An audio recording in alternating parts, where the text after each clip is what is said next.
90s showcased bands from Pearl Jam to Alice in Chains to Sublime that all had really unique and different guitar parts from each other that had amazing influences and inspired a lot of people. Today we're going to be ranking these 90s bands on their guitar abilities, both as rhythm, lead, and together. And the way we're going to do this is by one, looking at what are the most fun to play on the guitar. The second one is how much influence do we see in today's music from it. And the third one is how unique and creative it was for the time and how it broke the mold. And we're going to start this off with no other than Nirvana. They featured a lot of simple power chord riffs that had this very melodic feel and had this really, really sharp sense of angst that was just getting popularized for the very, very first time. On influence alone, they should be an S tier, but the simplicity and not complete originality is just going to knock it down to a really, really awesome A tier. And up next is our competitor Pearl Jam. They had a lot of cool classic rock sounding riffs.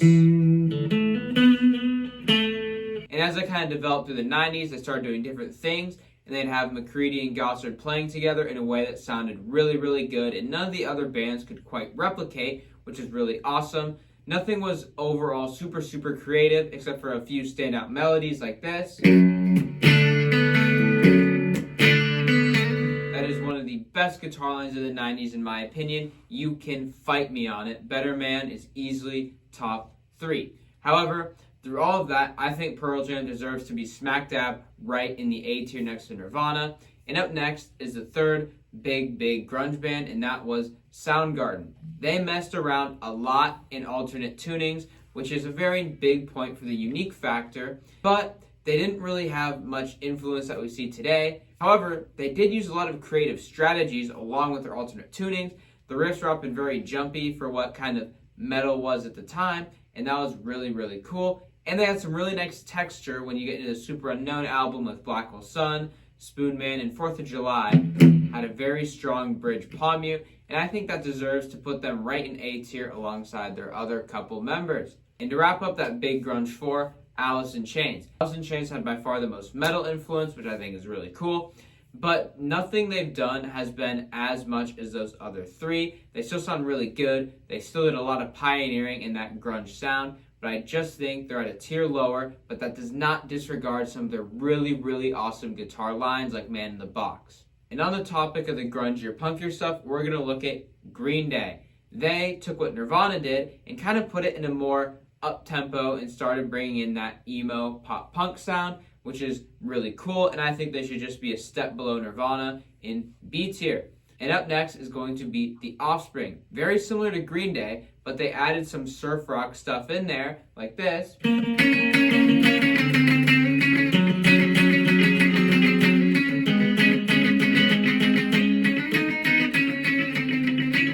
I think Green Day did a lot more unique stuff with how the guitar interacted with the bass and drums, and Green Day has a lot more influence, and they have a lot more memorable lines, so I think The Offspring should be right below Green Day in C tier.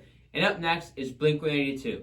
Before you think I'm going to put them in C tier for being like Green Day but a step lower, they're not a step lower, because they did really, really awesome melodic things like What's My Age Again, that I think go a really, really long way, and we see it in a lot of their other songs like Damn It, and I think that just puts them about the same tier as Green Day. They did it a little different, influenced the sound a lot more, and I think they are on the same tier. And up next is the big old grunge band from Chicago, the Smashing Pumpkins.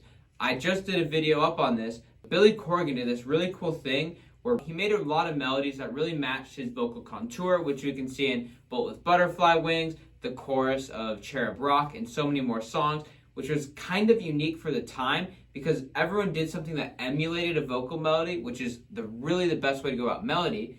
But Billy Corgan did it in a way that complemented his voice so much, and they also really helped kind of pioneer that fuzzy sound, which was really, really awesome. And they kind of explored themselves in unique ways after their big popularity hit, and I think they deserve to sit in A tier. And up next is the last kind of major grunge band, Stone Temple Pilots. They're pretty good. They have a lot of really, really iconic lines, but apart from that, they're kind of slower than the others, and I think they deserve to sit at B tier instead of C tier, because in riffs like Sex Type Thing, they really did include include some more unique things like pedal notes, and they use a lot of unique triads and things like plush, so I think B tier is perfect. And up next is the meme band themselves, Weezer. I think they belong in C tier. I don't want to over-explain myself. I think you agree. And up next is Oasis. They have some really, really awesome stuff, like Wonderwall. I'm not going to play it. I'm not going to play it because I want you to come back to this channel. However, they also have things like Supersonic and Live Forever with some really cool guitar lines, but we start to run shallow, and those on their own, except for maybe Wonderwall in its own universe, are not the most unique breakthrough things on the planet. So I think just they get a C tier. They were solid. Up next is Blur. They have one really, really famous riff that sounds like Nirvana, Green Day, Blink, or The Offspring could have made it. I think they just belong in D tier. And up next is going to be the Ska Kings themselves.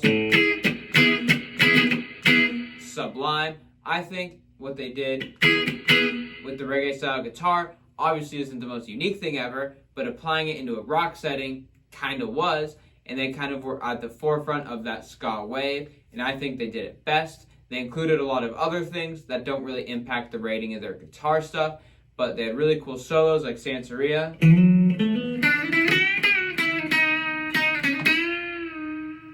And everything they did on guitar really, really fit in with their musical setting, and I think they deserve to be right up in A tier. And up next is going to be the Cranberries.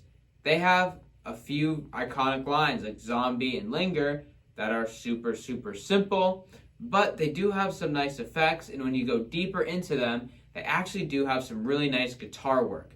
So I think they deserve to be in C tier besides Weezer and Oasis. And the band up next could be one that ruffles a lot of people's feathers. Foo Fighters are going to be in B tier. They did a lot of great things similar to Nirvana, and then they took a more classic rock approach, but since they really diverged from classic rock in that Nirvana style Dave Grohl is very familiar with, there's not something too insanely novel and super influential that Nirvana and other classic rock bands aren't.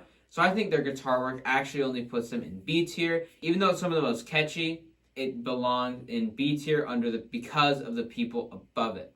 And up next is Nine Inch Nails. And this one is where a little bit of subjectivity is going to come into play.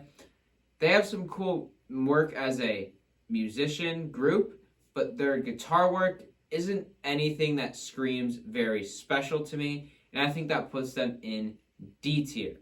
And here comes the best band of all time, Limp Bizkit. They have a really cool sound that was basically the start of nu metal, and they didn't really reign long enough, so they did kind of only fall in the 90s as their big surge, and I think they belong in C tier. They did really cool stuff with guitar that was new, but there's also people in the same era like Linkin Park and whoever that don't quite make this list because they were pretty damn popular like after the 90s that just did it better and more unique than they did, so they get a fat C. And up next is Radiohead. Radiohead is a little smidge overrated. They're not the best band in the world. However, they have some sick guitar stuff. No surprises. Hear it all the time. It really is great. But when you go deeper and deeper, they do a lot of really cool arpeggiating stuff. But I don't see them kind of have as much influence on some of the newer bands. I could just be missing it. So I think they belong in A tier, and they are on the same level as all the people on that level. Next up is the Red Hot Chili Peppers. Throughout the 90s, they had very iconic riffs. Under the Bridge that had this really, really cool pinky movement Frusciante did.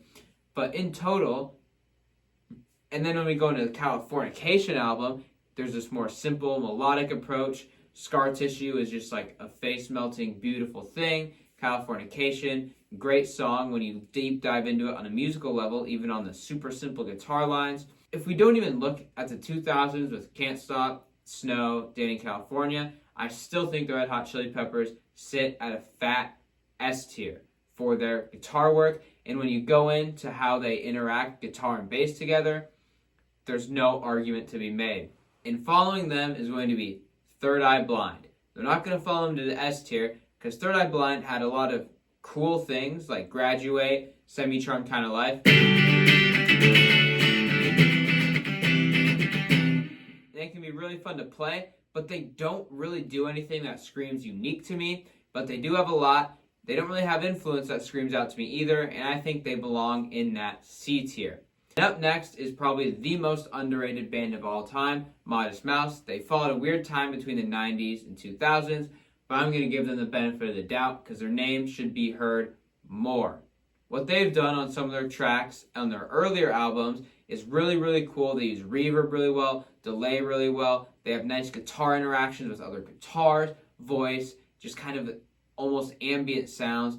Really, really awesome. Go check them out if you're not familiar. But I think they belong in B tier due to a little lack of influence. And up next is going to be Korn. They were at the start of that new metal thing. They had really cool kind of ambient harmonic sounds that you are very familiar with if you know a lot about guitar. And I think they belong in B tier, and that's the shortest explanation I'm going to give. And up next is going to be Rage Against the Machine.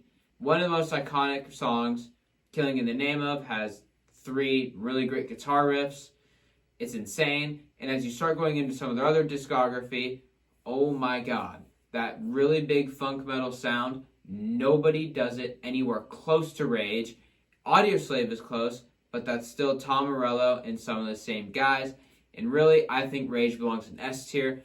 When we exit the vocals that are really fitting, the guitar work is just not replicable. And it's still unique. No one was really doing that before. They've kind of been a first and big only, and I think that deserves to put them in the S tier. And I don't want to end the video off on an S tier because that is super, super cliche. So we're going to be looking at a band called Incubus that made the song Drive. And that is their best guitar riff. They have really cool guitar sounds and Are You In and other stuff, but lack of influence, nothing crazy original. They have some high points. They belong in D tier. And I'm aware there's several bands missing from this. I just want to hit the really big ones.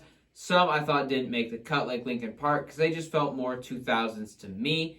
And if that's wrong to you, they'll be up in the next video like this in the 2000s. So make sure to check that out when that's released. And of course, if you want to learn guitar and learn songs like all these great bands did, subscribe for more content and watch some of my previous videos to catch up. So when I release more content, you're going to be caught up.